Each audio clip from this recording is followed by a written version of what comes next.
today was bad. Light work, people. Light work. It seems we're soft all over the pitch.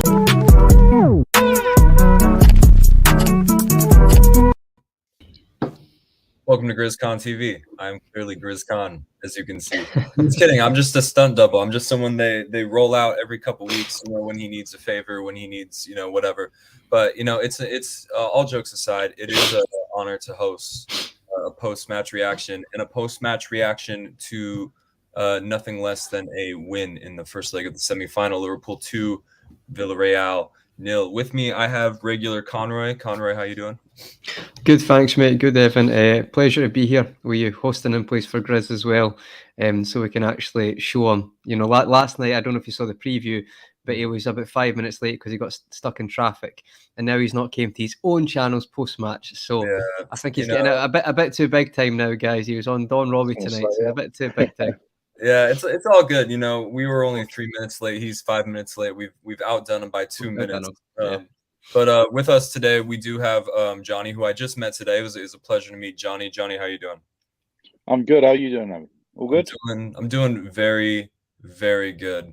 And guys, I have some match notes here, but I just want to, before we even get into how the lineups and how the game went, I just have to ask this basic question. Did that feel like a Champions League semifinal to you? Yes or no? Because for me, I don't know. It felt like something was maybe lacking, or I don't know. Maybe I just wasn't feeling the same level of excitement. Please let me know if I'm wrong.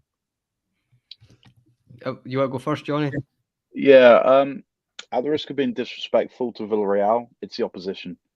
Facing Villarreal isn't quite the same. Hasn't got the same ring to it as facing, I don't know, your Real Madrid, your Barcelona, your Bayern. So I think we almost all expected to be facing Bayern. I think maybe a little part of us, a little part of me was disappointed that we weren't facing Bayern. But look, semi-finals are semi-final, and you want to get to the final at the end of the day. It doesn't matter what it looks like. Yeah, absolutely. It is a results business at the end of the day. And, given some of the European Cup ties we've had in recent years, some of the opposition we've had to go up against, I'm pretty sure that we were maybe overdue an easy cup run or two. But that is just my opinion. Rival fans might have a different one.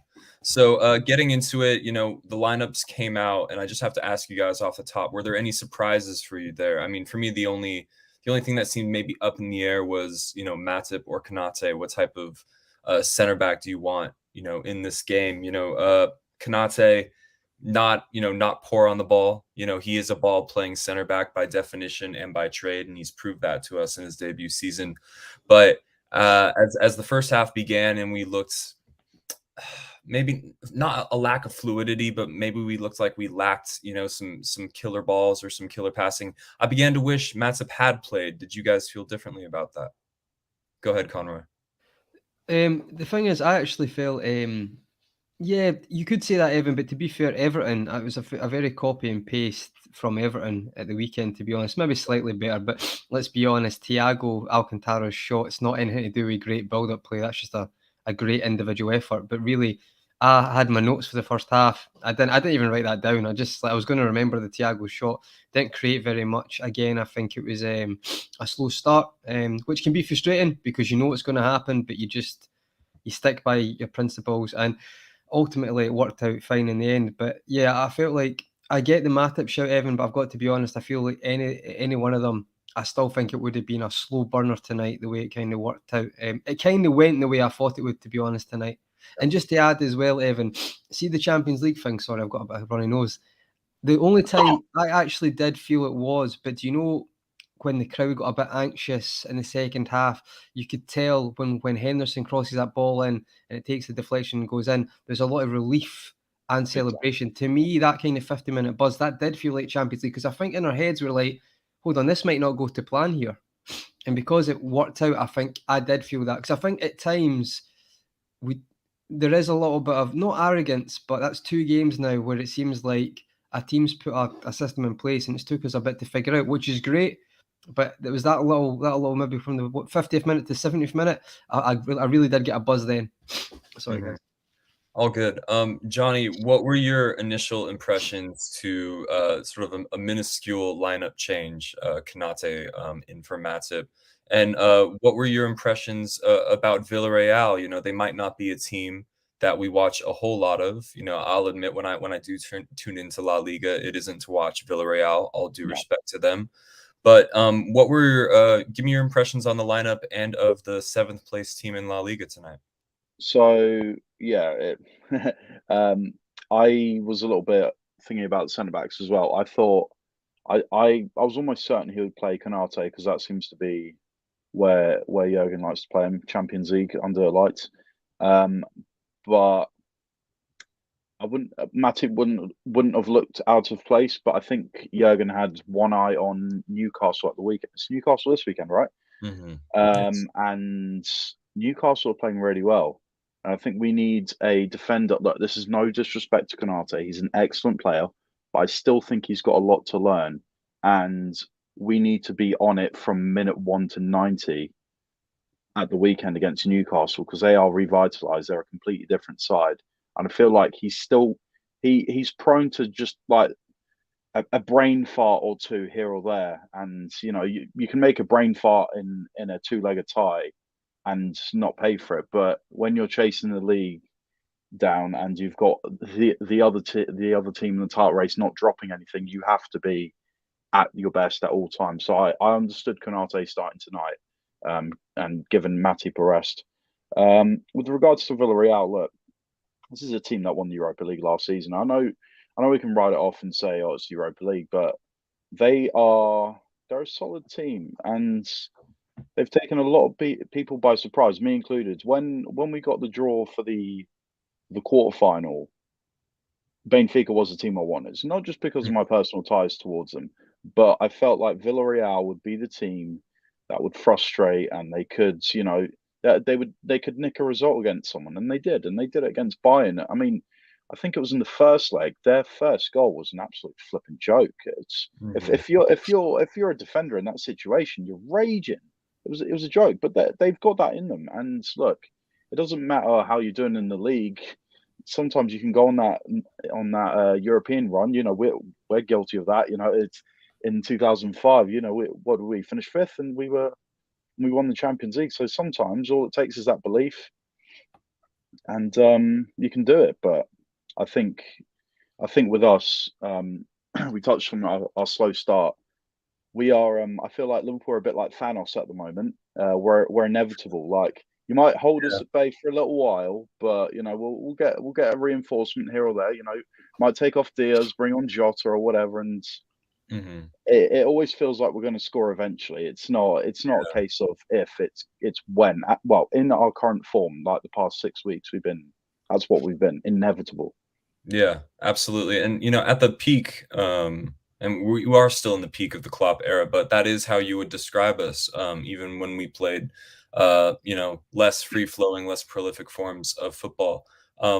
But you know, it was a lack of penetration. You know, I thought at times in the opening third of the first half, the passing wasn't bad, but it was maybe rushed, maybe a little heavy at times. But I think people might have forget that we did create a clear-cut opportunity. You know, Mo chips it into Sadio, and maybe the angle for the header is just awkward for him. He was eventually flagged offsides, but the replay showed that he clearly wasn't.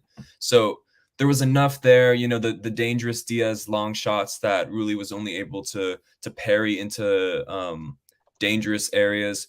There was enough there to make me personally think that the floodgates were going to open, because our superiority to them, just physically and technically, was such that I just did not see a way in which they would hold out forever. And you know, this is a view I have against teams that don't want to play out from the back.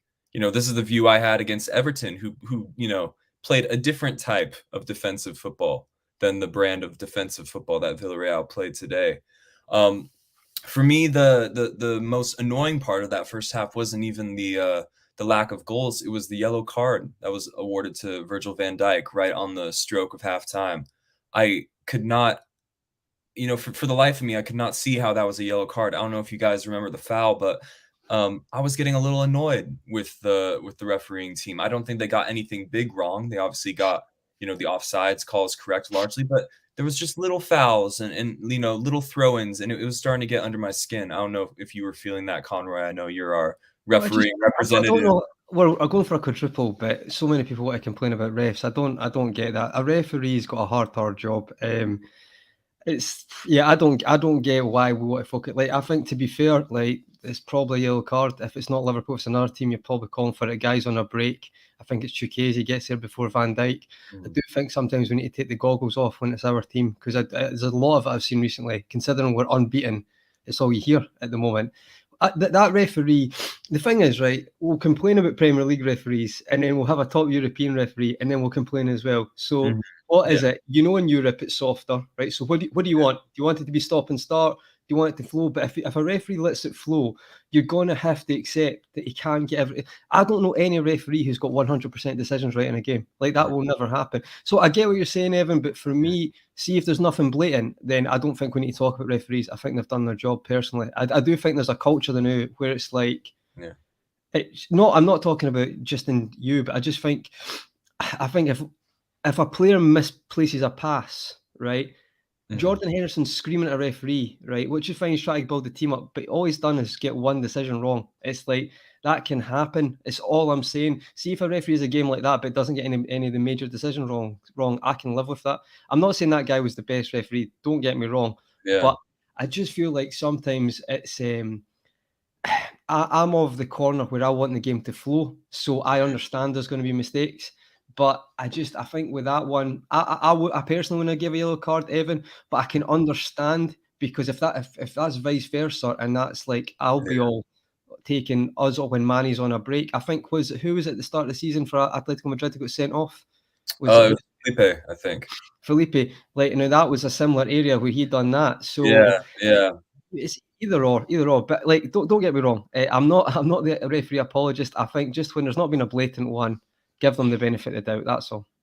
Yeah, no, it won't be one of the main talking points of the game, and I didn't mean to make it such a talking point, but it was my biggest frustration because I knew the goals were going to come, and right on the stroke of halftime, about 41st minute, Thiago is inches away from a famous goal, and it's strange because when he comes to Liverpool, he has the reputation of being the controller, the regista, the magician, whatever sort of terms and superlatives you throw out to describe a player like Thiago Alcantara. You know, he's not a goal scorer, he's not a shooter.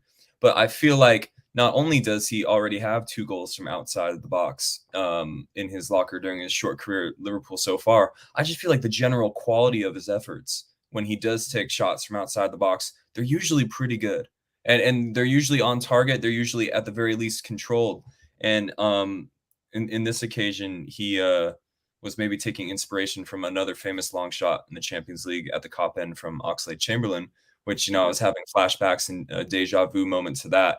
But how was your reaction to Thiago's first half performance, Johnny, and how close were you to celebrating that goal going in? Yeah, very close. He's I think we've run out of words to describe Thiago at the moment. I feel like, I think we all knew how good he was before he arrived. And last season we saw flashes of it, but it was interrupted through injuries and COVID and all that. But this season, he is, like, especially in the last month or so, he has been, like, everything he does is just sublime. Like, you know, Trent makes his passes every game, and Thiago's just picking out passes as well. It's like he's playing a different sport at times. He's just incredible. I didn't know he had in his game that he was such a good tackler. Like, his timing is excellent. Like, there was a couple of tackles in the second half he made. He's just absolutely everywhere. That partnership in midfield, Fabinho and Thiago, is just, like, if it's not the best out there at the moment, it's definitely in the top 3. Yeah, absolutely. It's difficult to see a better midfield duo in world football right now. There might be a better midfielder pound for pound if you compare them individually, but as just a duo, and, you know, how effective they are, it's probably second to none. I wanted to talk about just Villarreal and their style of play, because I said it was a different type of reclusiveness to an Everton or a Burnley, or what we're used to seeing in the English Premier League. Villarreal actually wanted to play something that resembled football today, which was in such stark contrast to the game against our neighbors recently. They seem to invite the press, but I would find that when they would try to play out from the back, we would win the ball back before the halfway line 70-75% of the time. And that is due, not just to how good we are at pressing, but I thought we were just physically so imposing compared to them. I think there was a difference in the level of physicality between the two sides. We seem to be taller, we seem to be faster, we seem to be stronger, and you could see this sort of trend evolving in football. The pace and power trend in midfield, and I thought that was on full display today. But credit to them for actually trying to play football. And at first I thought Rulli was time wasting in a creative way when he would pretend like he was going to play it out from the back and then beckon his team forward. But they actually put their money where their mouth is, and they tried to play. And me personally, I would much prefer to play against that than obviously Everton's brand of football over the weekend, right, Conroy? Yeah, absolutely, Evan. But to be fair, I think in the commentary they said as well that Villarreal do try that. It's not like it's not what was it, a fake. You're not trying to fake it out the goalkeeper. Like, they do actually try to play out. I just think they realised quite quickly that they've done it a few times and are getting caught out. And it's so funny how pundits and that say, "Oh, it's just it's suicide doing it," but then they fame people for having a philosophy and sticking by it. So I find that quite contradictory all the time. It's like, yeah. And by the way, they'll look at stats as well for that. They so see if there was better stats to do a diagonal ball for getting the ball in percentages and playing their half. I think they would do that. I think it's easy to say that, but when you're against Virgil van Dijk, Kanate, and to be fair, even Robertson and his aerial duels were quite good tonight as well. It's very easy to say that, but when you've got Gerard Moreno out your team, who's your best player, it's basically just kicking the ball to us most of the time. So I always find that fascinating how that's their go-to line for about 6 years, and I've never heard anything different, even though they could probably get about 100 grand a year each to say the same thing. But that's another story. But in general, though, I felt like credit to Villarreal for making it difficult. As you know, we kind of discussed it last night. Emery, when it comes to underdogs, kind of siege mentality teams, especially in knockout competitions, he's so good at that. He's so good at finding your weaknesses and stopping you, like basically accelerating your strengths. And I think first half he'd done well. I agree, Ev, we did create some chances, absolutely.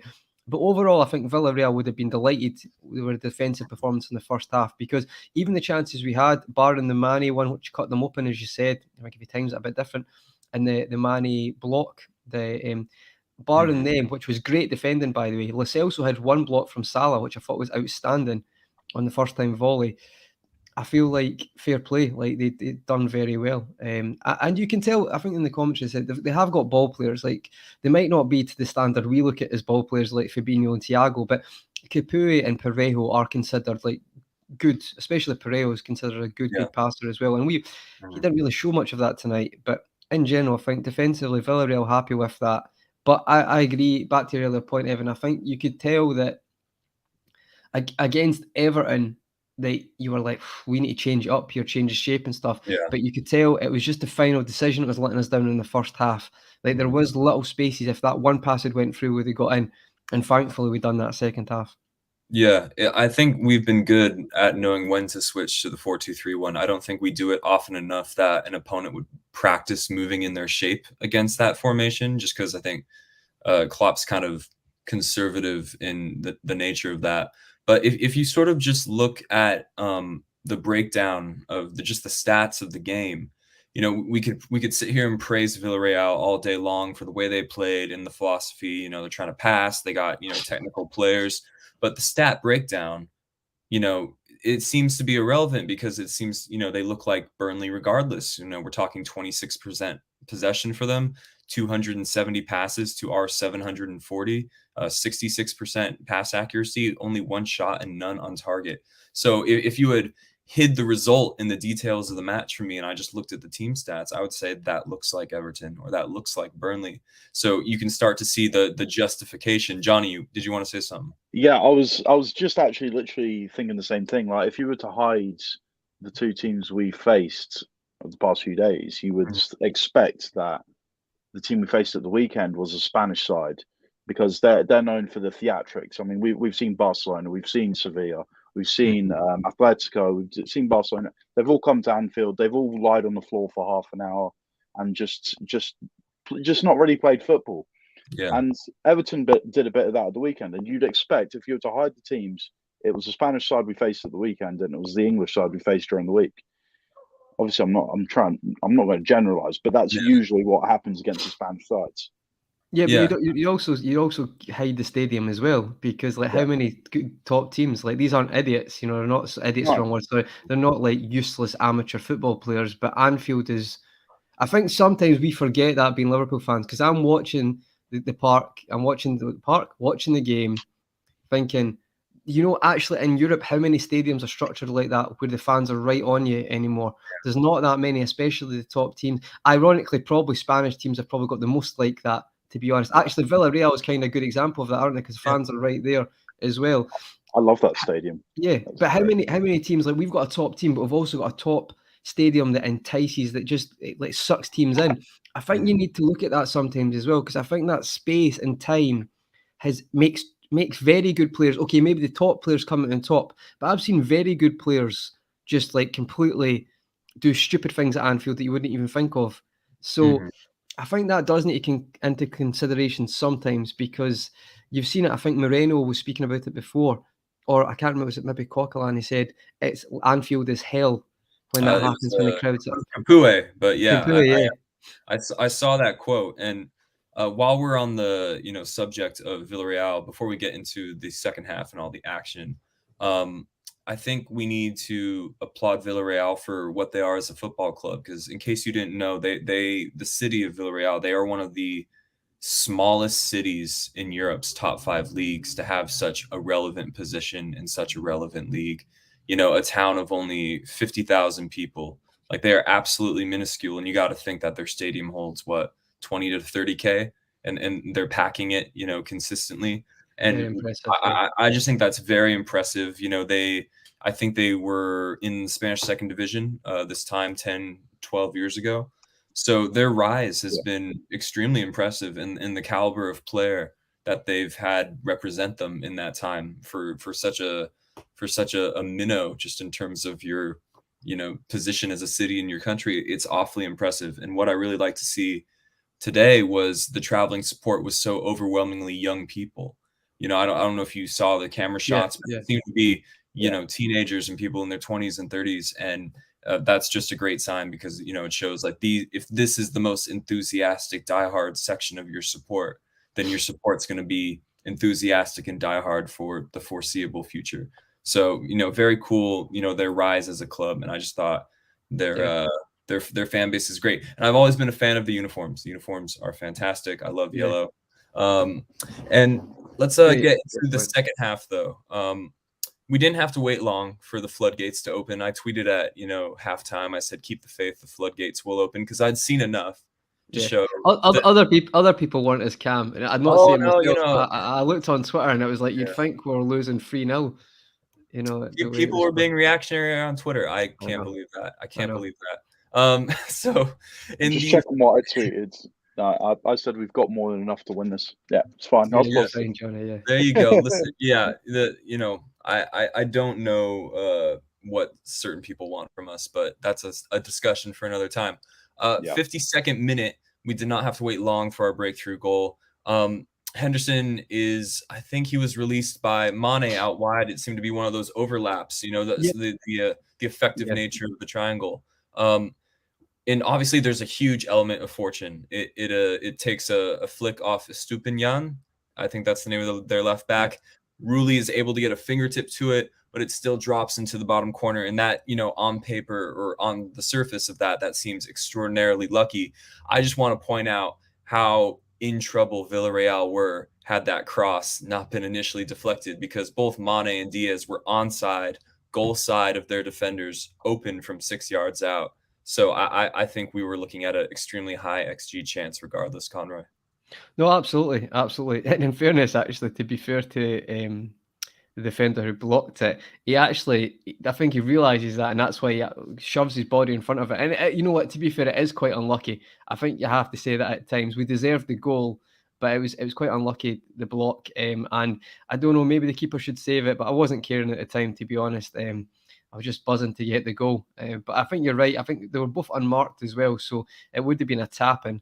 So yeah, excellent start. Just to add to that, I actually took a note of the kind of passage of play. It actually starts on the left-hand side with Robertson. He plays to Thiago. He does one of those runs, kind of fake drive runs, flicks it inside to Mane, I think, and then he flicks it onto Hendel, who does the 1-2 with Salah. So it's actually quite a nice build-up play that I don't think they spoke about as much after the game. I thought it was actually quite a good build-up play, and ultimately it was lucky that it went in, but we got in behind them very well, and it was a well-deserved lead, absolutely. Yeah. Johnny, what did you make of our first goal? Obviously, you told us that your faith wasn't shaken at halftime, unlike some people on the internet. Were you surprised? Obviously, that's a huge stroke of luck. Let's not dance around it. But were you surprised at all that it took us so quickly to make the opening goal? Tell me what you think.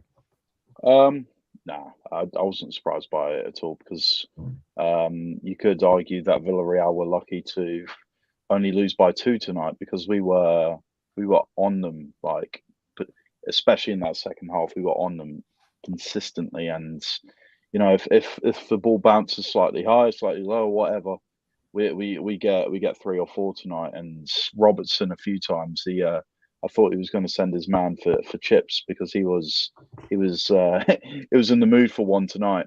Mm-hmm. There was one he lost towards the end of the game, and I think it was Gio or Celso makes a pass to him. Robbo runs back. Someone else tries to cover Robbo, and then Fabinho just comes in and goes, "No, I'll have that." But yeah, we were just, as we were saying, with the pressing, we were just absolutely everywhere. I don't.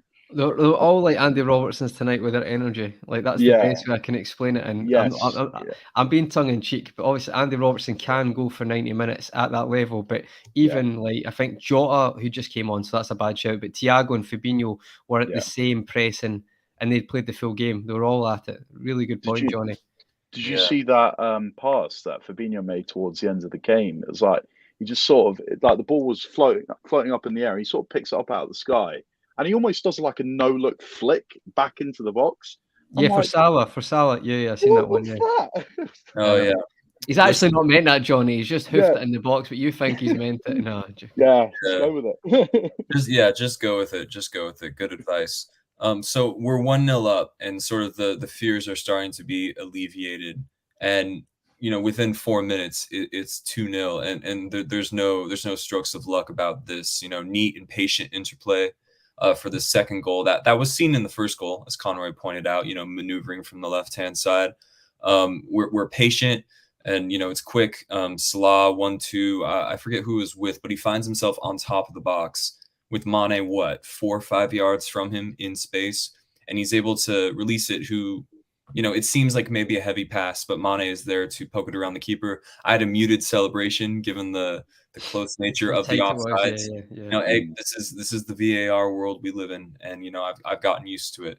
But as soon as it's given the all good, it's just a really simple goal on paper, and it's not the type of goal that we score too often, is it, Conroy? Sort of a goal through the middle. People think of Liverpool, they think of the fullbacks, they think of the wide triangles, they think of the wingers. I think this season especially, we've been better than usual at taking advantage of central areas. Wouldn't you agree? Definitely, and it's actually a good point, a good comparison, is Salah's the first game against Milan at Anfield, and it's he lays off Origi through the middle. He's kind of same position, similar, and he flicks the ball over the top for Origi to score in that game. And I feel like it's kind of similar sort of position. I actually think it's great play from Salah, in the sense of, I get how it might look a bit overhit, but I feel like he has to get a bit of purchase on it to put it through the defender's legs. So it's kind of in that corridor of unknown for the goalkeeper, and it's great link up. Like, to me, I think it's an absolute goal to shove in the face of people who start to build a narrative that Salah and Mo hate each other and they don't get on, and he won the AFCON, he's going to World Cup. It's like, honestly, their link up especially, it's always been good, but I think lately it's been on point, because, as you said, the first half, it's Salah who plays the ball to Mane, and I think Mane kind of mistimes it a little bit. He could have time he's run a little bit better, maybe being harsh, but you can tell the past couple of games, the link-up, I think, has been a very, very optimum level. So to me, that was a really good moment. And it's also another, a kind of FU to the critics of Sadio Mane, who, let's be all honest, critics is wrong. People who are abusing Sadio Mane, there's a difference. You're allowed to criticise his performance this season because he's been effective, but he's not been smooth in every game. He's had poorer games. Let's not dispute that. But it's people who are calling him finished. It was a great moment for him. Champions League semi-final, and I think he's got another goal now because he's the third in the knockout stages scorers. I think he's third on the list. So yeah, he is, yeah, outstanding goal. I actually was really buzzing with that. And as you say, Evan, VR world. But you know what's great, mate, is that might have been offside in another game because it's that tight, and we got it, and it was actually perfect. And yeah. It was in fairness to the lines person, I think actually they didn't put their flag up, so they thought it was onside, which was a good call as well. Yeah, and if there's one thing we know about VAR at this point, it's called differently in different competitions, especially when you have different refereeing teams, from different countries, different leagues. From what I've seen of VAR in the Bundesliga and clips from the Eredivisie, it seems to be an entirely different thing over there. But again, a subject for another video. John, I've got a good one, mate. I'll tell you one about Bundesliga 2 when I was in Germany. We'll talk about that another time. But it was St. Pauli and Werder Bremen are both top of the league, and there was one call for a handball that, I'm not joking, even me, who looks at it balanced as anything, was like, how is that not being given? He's literally punched it through the player's legs and then ran on and crossed it for someone to score. Like, I'm not even exaggerating, and it got given. So we'll talk about that another time. But if you've not seen that, check it out. That's a cracker, honestly. Everyone likes St. Pauli. They're everybody's favorite hipster club on the internet, if you haven't been paying attention.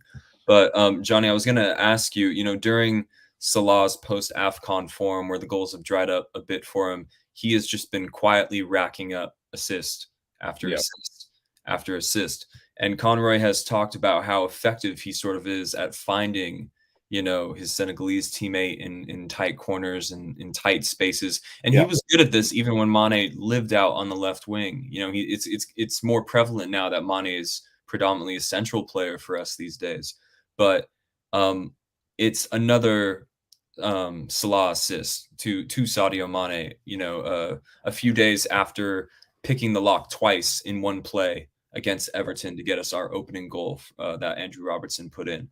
So I think it speaks to what you said earlier. We are inevitable, and who epitomizes that more than Mohamed Salah, who apparently is in bad form. But if you look at the numbers, he clearly isn't. And if you look at the goal contributions and the sources of our assists, he clearly isn't, right? No, it's look, I'm going to go off on a little bit of a tangent, but if you look at the two best teams in the world, who are they? Just mention them right now. Who are the best two teams in the world right now? In Liverpool. Right. And what do they have in common? I'll tell you what they don't have in common. They don't have a traditional striker. Yeah. Now, for me, when we used to play, say if we had Torres, right? If we had a game where Torres wasn't believing that he's going to get past that defense, we wouldn't score, right? That's just what would happen. These days, we've eliminated the need for a striker, and we've got these inside forwards, and they all switch around when needed, and they pick up the roles and they'll pick up the goals. And if one doesn't score, he tends to be assisting, and if the other doesn't score, he's assisting. We are just so flexible in our front three. Man City are the same. So flexible in our front three that we've eliminated the need for a striker. We know what football's like. Football, it comes in phases. Like the number 10, for example, it goes in and out of fashion. At the moment, there's not, the best teams are playing without a striker, but in a few years they might need them again. But do you not think that's defensively, Johnny? That's because football is, you can't have passengers anymore, so therefore your striker needs to press. So I don't know if it will change again. I feel like you have to be literally one of the best players in the world to be a luxury player now. Exactly. Spot on. I mean, you look at Harry Kane. He, despite all his criticisms, I watched the We Are Tottenham thing or whatever on Amazon. And when Mourinho took over at Tottenham, Mourinho was good in that though.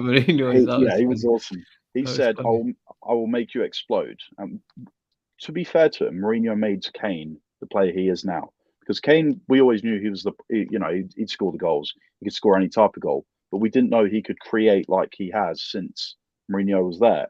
And like to your point, just say, Conroy, you have to be a flexible forward these days. You have to do everything. You have to work. The days of a striker stinking out of stadium, you know, like if you're the best, you can't afford to have that anymore. You have 2 or 3 players that will fill in and score the goals. And look, Salah doesn't score for. I mean, what was the streak? 10, 11 games. But you even less than that. Yeah, to be honest. you wouldn't guess that. You know, in the past, your main man not scoring for 11 games means that you get 8 draws or whatever.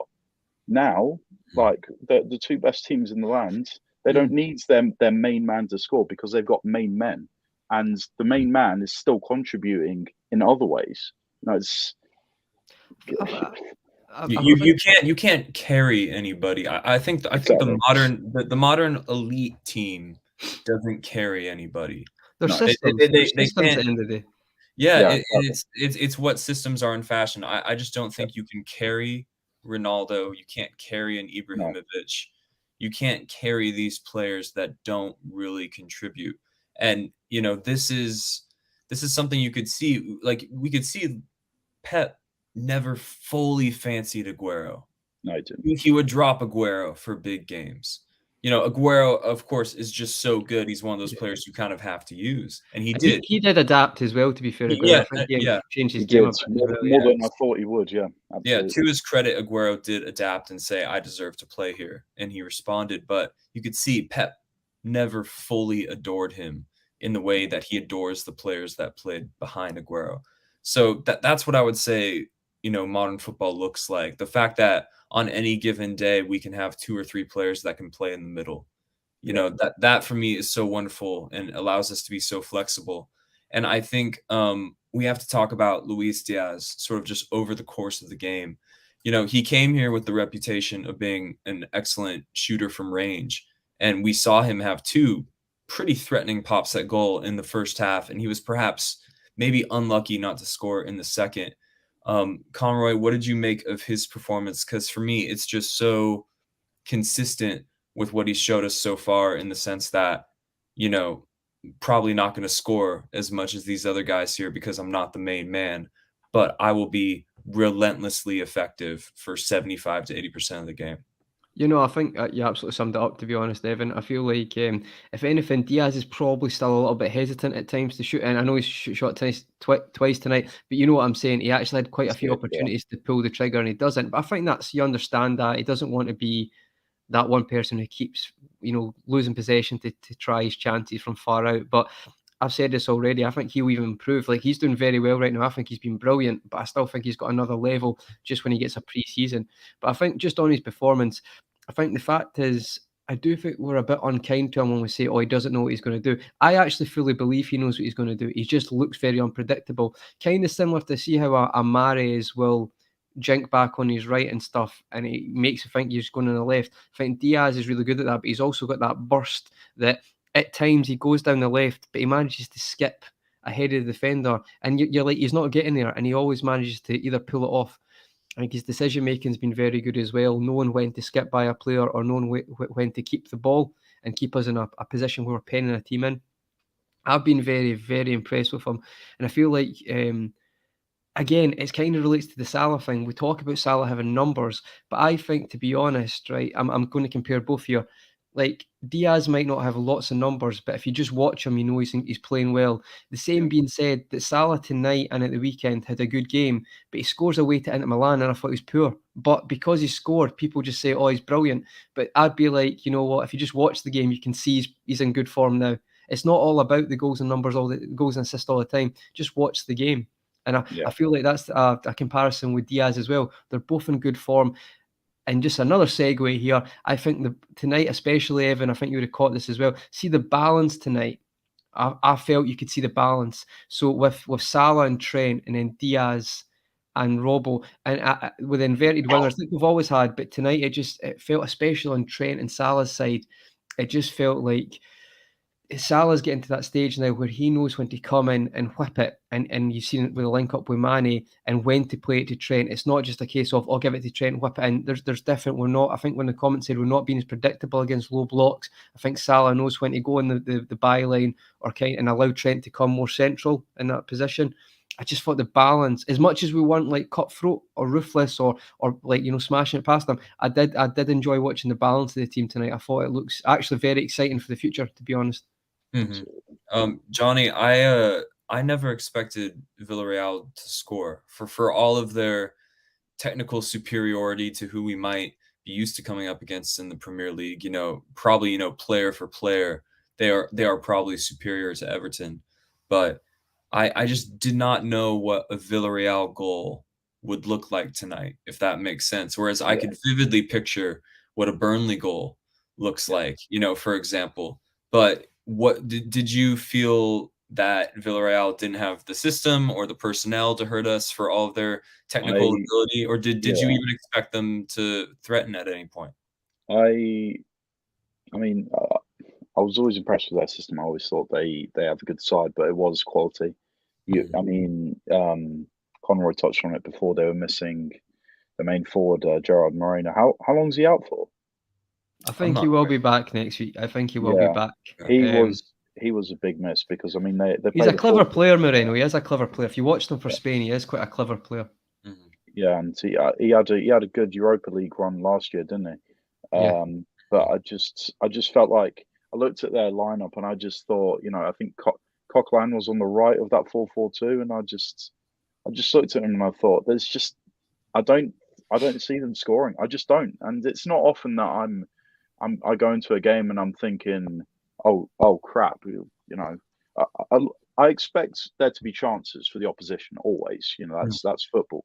But tonight I just couldn't see it from Villarreal. I don't know what it was. I thought they'd hold us at bay for a long time like they did, but I knew we'd break through.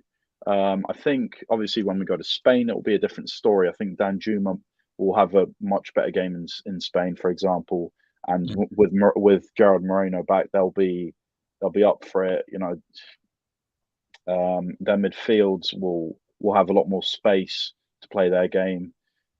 So I think Spain will be a different game, and that it could be a little bit difficult depending on how many we rest. If we rest a lot, because I mean we rested a few against Benfica, didn't we, in the second leg? And that was. I think this is a different one though, Johnny, because I feel like I know that stadium, and I feel like momentum's everything, and I feel like he won't rest anybody. He'll maybe put a Jota in or whatever, right? Adjustments, but I don't think you'll see the same changes against Benfica. I hope not. No, because I just think like I can already picture Danjuma scoring or Moreno scoring 2 minutes in, then game plan's out the window, and then they've got momentum. As much as it's not Anfield, that plays can as if I remember it right, it can get bouncing and get the crowd going. Yeah, I remember in the first leg in the Europa League a few years back, it was bouncing. So I feel like the most important thing is to keep it quiet. Make the game boring. I don't care next week. I'd love a 0-0. I think a 0-0 would be amazing next week. Yeah, I don't think Klopp would ever admit it. You know, he would never say it openly, but given now that we have a result in the first leg of the semifinal to go off of, it's now much more like realistic to say we have a better chance of winning the Champions League than the Premier League at this point, because we have, you know, 1 foot in the final already. And then it's just a one-off game. Whereas in the Premier League, we have, you know, 5 remaining games, and we need other results and other fixtures that don't involve us to go our way. So it's a lot of ifs, ands, or buts, but the job that's left to us in the Champions League is, you know, rather straightforward. Take care of business in the second leg, and then play your hearts out in the final. Returning to the game real quick, though, I thought the impetus in the game sort of died when the changes happened. They obviously made a triple change around the 70th minute. We brought on Jota and Keita for Mane and Hendo at the same time, and from there it seemed like we were content. We were content with what we had. We weren't going to do anything silly. And you know, it's also maybe just a question of managing energy and just managing fitness levels.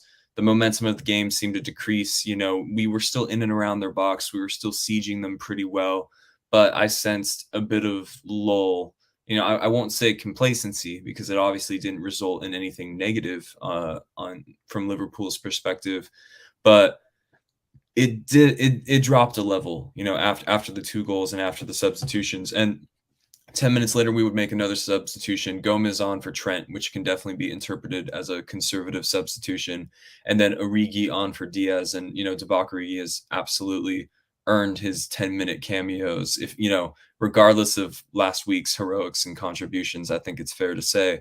So I guess what I'm trying to segue into, with all this talk about rotation and resting and substitutions, do you expect much variation in our final 7 to 8 games of the season, or do you expect just minimal, maybe two new players max per week? Conroy, go ahead.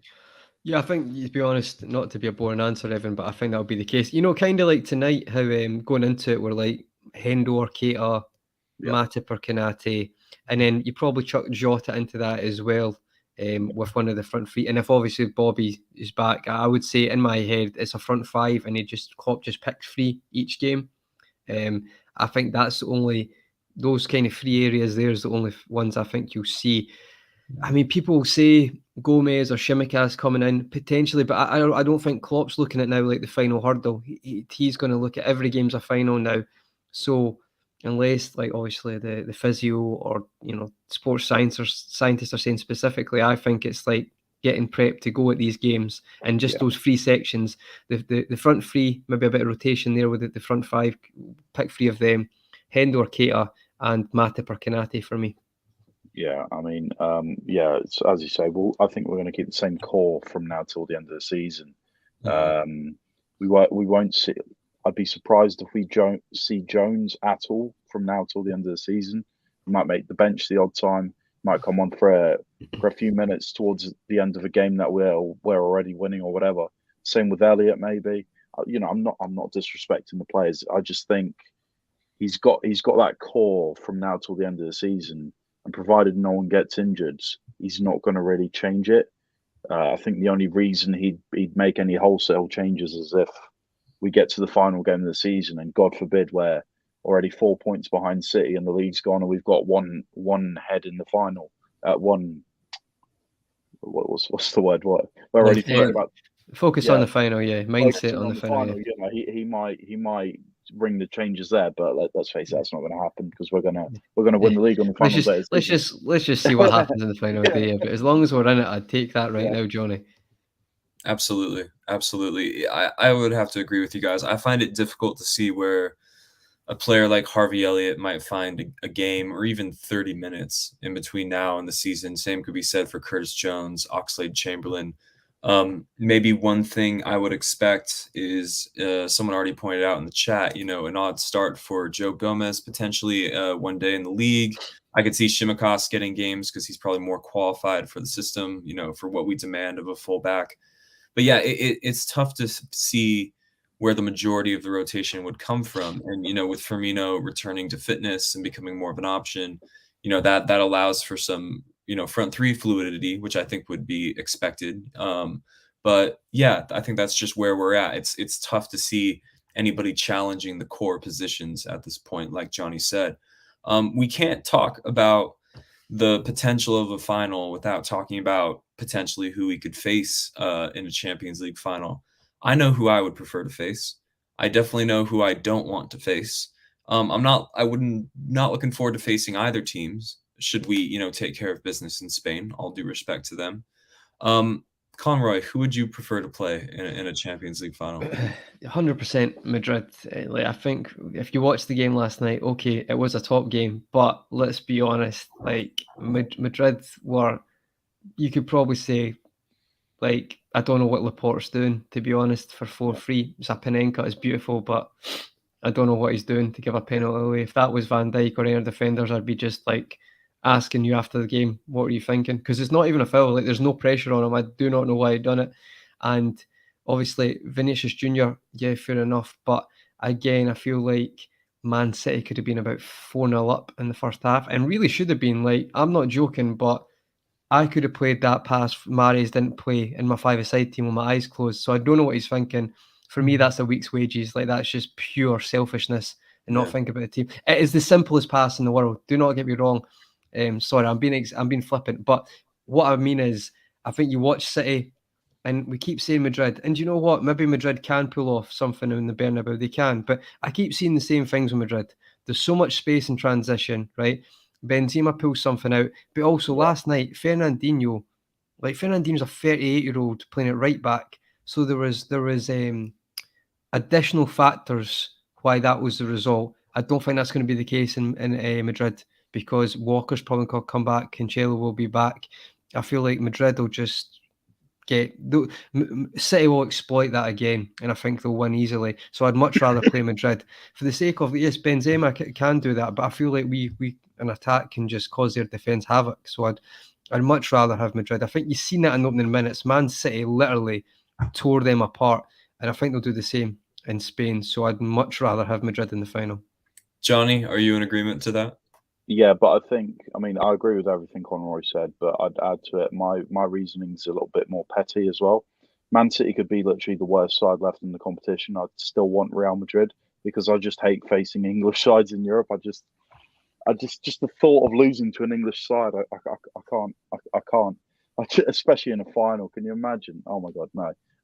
But no, for sure, Real Madrid are probably the lesser of two evils. Tony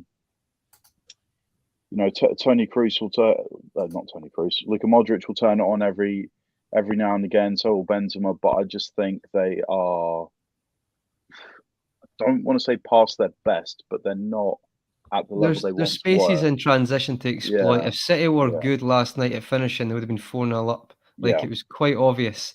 And it's great that Benzema scores. He can do that. But if Yeah. you don't give a team a chance, that would have been 4-1, Exactly. 5-1. And then it's like, I just honestly, fair play to Madrid. They'll do that. But I just think they've met their match, because that was not a Man City's first team last night. That's the one thing people aren't talking about. So I just, Vinicius Junior doesn't do that to Kyle Walker. You know what I mean? It's I hope Madrid do something. I really hope Same. Benzema scores an overhead kick, but the away goals rule doesn't count, so they're going to have to beat them on scratch. They're going to have to. Obviously, we have to 2-0 to win. But what I would say is, look at what Chelsea done to Madrid there, and again.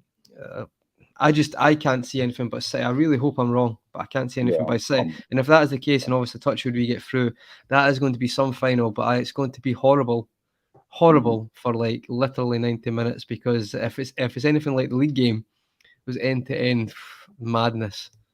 Absolutely. And listen, I Man City keep me up at night. They've gotten under my skin. They've gotten into my head in a way that few clubs have in my 26 years of supporting Liverpool and following the team. I've never been more scared to face another team. I think they're just devastating. The difference in quality when we went to the Etihad versus the teams we had just been playing recently, the shock value of that really just blew my mind. And one of the things we obviously like to rub in their faces is a lack of European success. And so if it becomes our burden to uphold that and deny them that, obviously the stakes instantly become very high. But it seems perhaps almost inevitable, right, that we would meet them in a European final one day, given how the power struggles in England have played out recently, and given how just good they are. You know what I mean? This won't be their first Champions League final, but again. Yeah, all of this is hypothetical. We still have to take care of business, and we still have to respect what Villarreal are capable of, because regardless of who you play and teams in transition, yada, yada, yada, you can't be a bad team and make a European semifinal, regardless of whether that's the Champions League or the Europa League. Just looking ahead very briefly to the weekend, this is a Newcastle team that's a bit resurgent. You know what I mean? It became, I was hoping they would go down. Obviously, takeover reasons. I sort of want to prolong their project as long as possible. I don't know if you guys are in agreement with that, but do you guys think they could give us any trouble, or are we going to have too much for them? Conor? I think, to be honest, I think I'm not going to go on my Eddie Howe. We've already know I very much like Eddie Howe, but I do think I called that one absolutely spot on because it happened exactly like I said it would. He was the right manager for the job and have been proven absolutely right. People tell me couldn't spend, well, his signings worked. And if people say he's not part of the signings, well, John Joe Shelvey, Joe Linton, Ryan Fraser, Joe Linton playing at centre mid, these were not his players. They were already that Steve Bruce couldn't win a game with, and look at the form they're in now. So that's what I'd say to that. But that's just a side note because I think he's a very good manager. And I've been proven right by that. But on the basis, what I would say is Newcastle are been doing well against the sides, but I just think we've got too much in the sense of, especially if you looked at the Tottenham game. Like, I would say Eddie Howe is not as naive, and we'll do this in the pre-match as well, but you could tell he's definitely went away and improved parts of his defensive strategy. You can just see it in some games, like the 1-0 wins they're getting, like against Palace, so they come back against Leicester. You can just see it. But what I would say is, if you look at the Tottenham game, now that's just a one-off. I'm not saying it's all going to be like that, but he will try and play. That's the way they will. And that does suit us. He's not going to have he'll be more defensively secure, but he will try and play. And that helps us, obviously, as well. And it allows us a bit more space. Now, we'll do a bit more of a breakdown going into the game, but I just think ultimately we'll have too much, Evan. And maybe as well, if you want to look at a devil's advocate as well, the fact it's an early kickoff maybe helps us being away. Because if that's a 5:30 game, I think maybe, I'm sure, like, fair play to the Newcastle fans are buzzing, but I think if it's a 5:30 game under the lights, it's maybe a different story as well. Yeah, Johnny, do you have anything to fear of Newcastle? Are you surprised that they've been able to ward off the threats of relegation so easily since Eddie Howe's appointment? What's your general perception going into the weekend? I'm with Conor on this. I'm not surprised by them. I'm surprised them being, well, they're ninth at the moment. I'm surprised they got that high. I didn't expect them. I mean, obviously the season's not finished. They can still finish lower or higher, but I expected, them to finish, about 12th. I knew they'd be comfortably safe. And you look at the players that they bought. There was only one like big name, and that was Bruno Guimaraes. Everybody else was smart buys. I felt like they bought really well. And mentioned Joel Winton. Shelvey annoys me. If I was a Newcastle fan, I loved him as a Red, but if I was a Newcastle fan, he would get on my nerves because all he does, all he seems to do every time I watch him is just shoot. He just shoots from anywhere, and it would get on my absolute nerves. So the fact that they're as good as they are, with him doing that for he is running, to be fair. He is tracking back and pressing. That's quite amazing as well that he's getting that out of him. But look, I expect us to win. It won't be an easy one because, as Conor mentioned as well, Eddie Howe seems to have learned how to defend. Because when he's found the balance, Johnny, but he's found it so it's like they're still being effective, but it's not as open as his Bournemouth team. Yeah, I mean, we remember that hat trick that Salah scored at the Vitality. Every time we've faced Bournemouth since Klopp's taken over, well, with the exception of the first season, I think the first season we got a 2-1 at Anfield, and then we got beat away. Nathan Ake last minute, yeah, that was painful. After that, I think we beat them almost every time. I think we did a 2-2 in there. The 2-2 Callum Wilson scored, I think, and Benik Afobe, but every other one was a win. Yeah. I mean, with I think it was Steve Cook at the back. Every time I saw him, I was like, yeah, we're scoring. But no, Eddie Howe made them Premier League players, Johnny. This is why I defend them. How does he should be League One, that guy. But no, Eddie Howe has always been a good manager. He's been linked to big jobs in the past, and he's held out, and he got rid of Bournemouth. I think it was probably the right time for him to leave, to be fair, because he probably took him as far as he could go. And he went to Newcastle, and I felt like even without the takeover, if it was a more modest takeover, I felt like he'd still be in the position he's in now. If it was like if it was an owner with, let's say, Brighton's money, something like that, I think he would still do the job he's doing now with that budget because he's a good manager. But I do think we will have too much. As I said before, we're inevitable. Like if we start the game with Jota, Mane, and Salah, and they don't score, within the first hour, I'm sure Diaz will come on or Origi will come on and game over. Or Firmino as well, of course. Yeah, I think, in regards to Eddie Howe, just briefly, I was surprised it took him so long to get another shot in the Premier League. I thought Yeah. at the bare minimum, he deserved just another job, Yeah. maybe not immediately after leaving Bournemouth or Bournemouth getting relegated, but, just sooner than it did. And he's held out for a very interesting position as a manager. I wonder if Newcastle will outgrow him or he will grow with them, but only time will tell. I think it could be a bit of a psychological advantage for them to consider themselves pretty safe from relegation at this point, knowing that they don't have to break their legs trying to play us. You know what I mean? No one's expecting them to win. No one's expecting them to pick up points against us. But that's just another one of those psychological things that could end up working in our favor.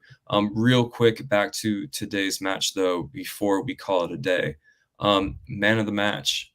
This one's a bit of a tough question. It could be straightforward for some, less straightforward for others. Conroy, would you like to start us off?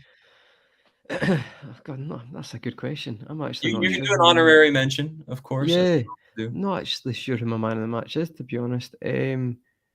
Honorary mention, I'll give. I thought. To be honest, I'm just going to go man of the match. It's hard because in my head, I feel like Thiago was brilliant tonight. So I'm kind of stuck between Thiago. Thought Mo was good, very good, involved as well. I'm kind of in my head right now between those two. I think I'm going to give it to Thiago. See due to his tracking as well, Johnny. You mentioned his tackling earlier. I would say he's had to acclimatise because I think he was very erratic at the start. Very similar to Fabinho, looked a bit off it at the start. Off it's maybe the wrong word. Thiago not as much off it, but just like his decision making, diving into the challenges, not really getting English football at the start of when you can do it and A when lot you of can't. yellows at the start. Wasn't it? Yeah. So I feel like that's massive improved. I thought his decision making tonight defensively was outstanding. I'd probably give it to Thiago just for that. However, I would say I can easily see it being Mo as well. That piece of play to get the second goal had a very good performance. But I'm just going off memory right now. I think in those moments, especially when Villarreal were trying to break, I thought Thiago was great, and obviously his link up and passing was very good. He's in very good form right now, so I would give it to Thiago. Very fair, Johnny. What are you saying? Thiago gets a very close second for me. I'm going Fabinho. Fabinho, he's an absolute lighthouse. I think that's what Klopp calls him. He's just everywhere. He's absolutely everywhere. Like Villarreal didn't get anywhere near him for the 90 minutes. He was. I mean, I brought up before the pass. Was it a pass? Was it a fluke? But he's just next to Thiago. Those two are just imperious, and it was just one of those games where Fabinho just looked untouchable, basically, and he controlled that midfield. That's why I wasn't afraid of Villarreal. Like when you see Fabinho and Thiago playing the way they did, you just what have you got to be afraid of? Yeah, absolutely. In my head, when I was posing the question to you two, I sort of had Thiago and Fabinho very close, and then there's Mo, who's in and around there for his, assists and just general play. Diaz, awfully effective the entire game, seemed to be involved in everything threatening. But I think I'm just going to hand it to Fabinho just because, Thiago has had he won't have any shortages of votes for his recent performances. So let's give Fabinho some shine, and I'll have I've looked who the fans have given it to him on Twitter. Yeah, go have a look. And Henderson, one of the better Henderson performances. As I said, the way they approached the game, I think, fell right into our hands from a midfield point of view. We just seemed so much bigger and quicker than they were in the middle of the park. But yeah, Fabinho, the lighthouse, the unsung hero. We're a team full of unsung heroes. Who is that, Johnny? It's Thiago. You got married. There you go. No shortage of votes. Media darling, whatever. He deserves it. He deserves it. Listen, so this was obviously a bit impromptu. Grizz couldn't make it. We are filling in his stead. I know a lot of you are here for the larger than life celebrity presence that is Grizz Khan, but I'm personally flattered to see that 140, 150 of you are still in here with us. Yeah, I'm buzzing as well, mate. I thought yeah. it'd just be me, you, and Johnny, because Grizz Yeah. wasn't here. So thanks very much.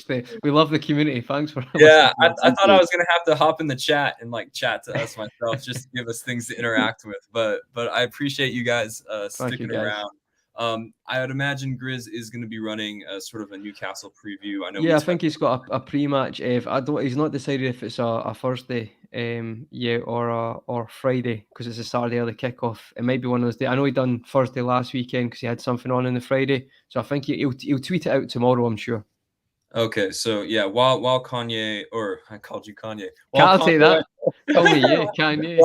While Conroy cues up the outro, I will just say stay tuned to Grizz's Twitter presence, the YouTube channel for the final details on that Newcastle discussion. It'll be much more in-depth and comprehensive than how we touched on it briefly. But until then, guys, this is Evan, that's Conroy, this is Johnny. Thank you for joining us. Up the fucking Reds. Let's go.